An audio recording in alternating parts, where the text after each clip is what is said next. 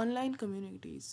Forums and online interest group allow individuals to connect over shared interest, enabling local communities to engage with global networks.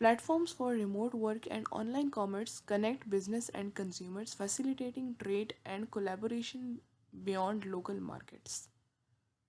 Seventh, what are some specific examples for environmental benefits and challenges that have arisen as a result of increased connectivity through computing? Increased connectivity through computing has brought both environmental benefits and challenges.